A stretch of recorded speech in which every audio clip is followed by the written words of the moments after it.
All right. I think we're up and going, hopefully.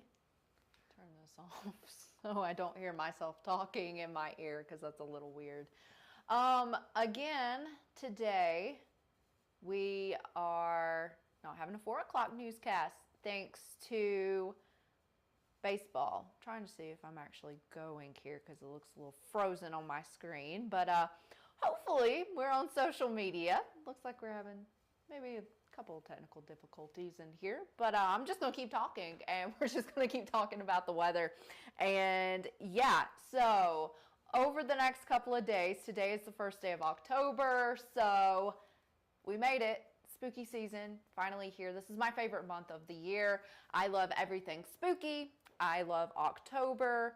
It's the start of the change for the year, for the season, and we've made it. But these temperatures, I'm not going to be feeling like we've made it as we head towards the next few days here. We will make it into the lower 80s. My screen is still frozen, so I don't know if y'all are actually seeing me online. Let me refresh this and see what is going on. Okay, there we go. Okay, cool. Okay, Lainey's in here telling me I'm good. So, okay, let's get back on track. Talk about these temperatures.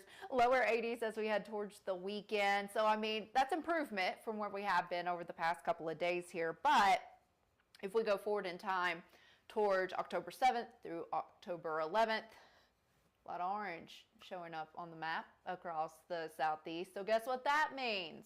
That means above average temperatures for this time of year. And a whole lot of us going to be seeing that. Now, average temperatures this time of year, we're talking lower 80s. So I don't think we're going to see the 90s, but definitely not going to feel like fall across the south for a little while longer here. So let's get over to 31 triple Doppler. I told you earlier today during midday we could see a shower or two. And I'll use my mouse here. Looky there. One little shower. Future radar did really good. Just north of Red Bay, we have one little downpour there. There's your 10% chance of rain for your Wednesday. For the rest of us, things are quiet. And that's how it will play out for the rest of the afternoon hours. We have a disturbance in the upper atmosphere. It was moving through portions of northeast Alabama yesterday, and it slowly made its way into northwest Alabama today, and that's what has given us our small chance of a few showers. Most of us, though, have stayed dry. That will be the case for the next couple of days as well. So let's go ahead and walk through future radar here over the next few hours. And again, we are seeing a couple isolated showers, but most of us dry, and those shower chances will drop with the sun setting this evening. As we head into the start of your Thursday morning, quiet, plenty of sunshine.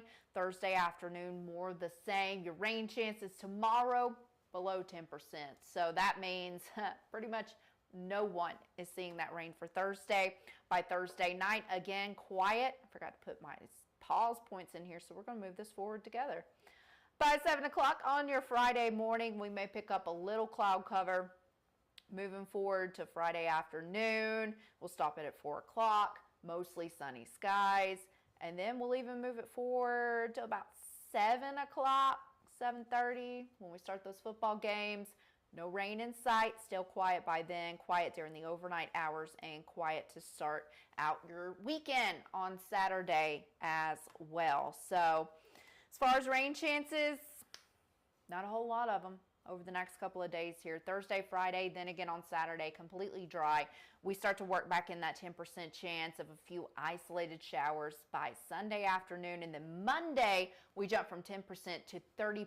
So better rain chances as we start off next week. And yes, we will definitely need the rain by then. Here is your drought monitor.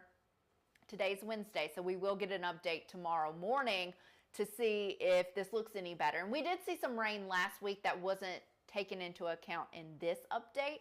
So I am very interested to see if the rain that we did see last week helped us any. But either way, make sure that you tune in to midday tomorrow, and I'll have the latest for you then on the updated drought monitor. But we have that level 2 for some of us across North Alabama, and pretty much all of us is abnormally dry for this time of year because we just really did not see a whole lot of rainfall in September.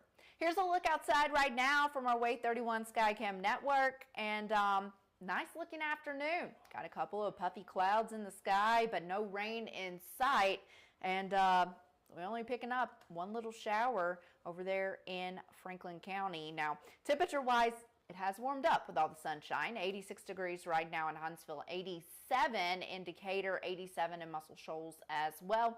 It's 82 degrees in Athens, 86 in Scottsboro. So this evening we'll fall through those 80s as we head through the evening hours, and then finally end up in those 70s by 7, 8, 9 o'clock this evening. Overnight lows tonight dipping down into the upper 50s for some of us over in Sand Mountain, 57 in Skyline, 59 in Rainsville, 58 in Mentone, 60 in Scottsboro, Fort Payne, and down in Collinsville as well, 64 in Huntsville, 62 degrees in Faultville this evening, 63 in Decatur, 62 in Florence, 62 in Russellville, and 62 in Cherokee overnight tonight. Here's your muggy meter as we head towards the end of the week. And again, you saw that dip in temperature. Well, we'll also see a dip in the humidity as well for your Thursday, your Friday, and your Saturday. But then by Sunday, we're back into that muggy category and knocking on the doorstep of oppressive by Tuesday. What month is it again? Yeah, we're in October, but not going to feel like it as we head into next week. So let's go ahead and talk about some football as we move towards the weekend. Alabama taking on Vanderbilt. This is Saturday, and temperature-wise looks comfortable for a football game. Kickoff will be in those 80s.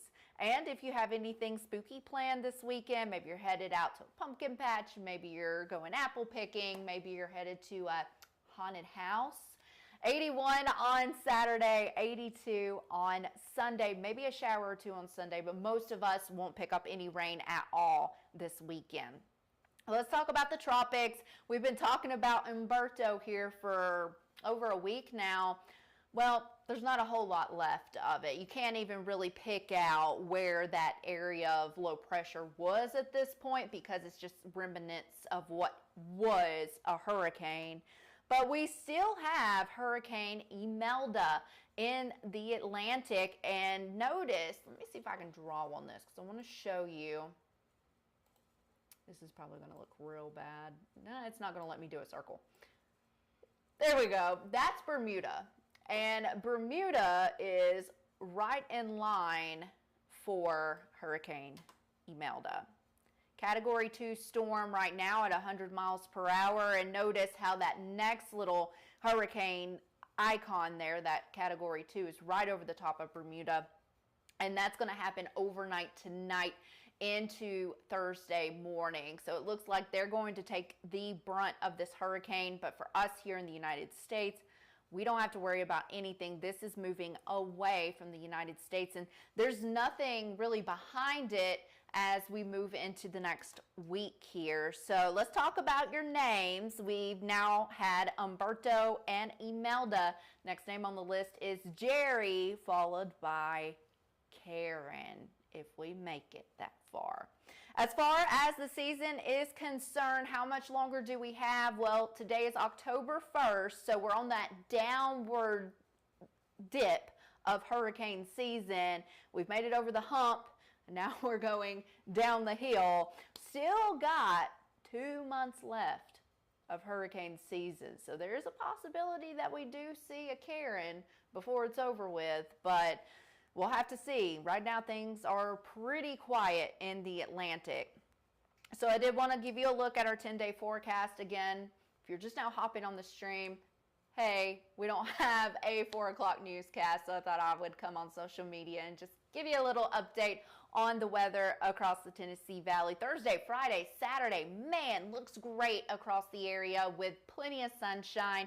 We'll see those temperatures in the lower 80s. We'll see lower humidity. But then by Sunday, and especially by early next week when our rain chances start to go back up, the humidity levels go back up as well. So although we're going to be in the middle 80s by Tuesday, Wednesday time frame, humidity is going to be knocking on the doorstep of the oppressive category. So it's going to be a little miserable outside, especially for this time of year. But other than that, not a terrible looking forecast. Enjoy the weekend before the rain chances move back in early next week. Make sure you join Chief Meteorologist Jeff Castle as he goes over the forecast in the later newscast starting at 5 o'clock this evening. And hopefully by tomorrow we'll have a 4 again so that I can see you there as well. But I'm going to hop off the stream. I hope everyone enjoys the rest of your Wednesday evening.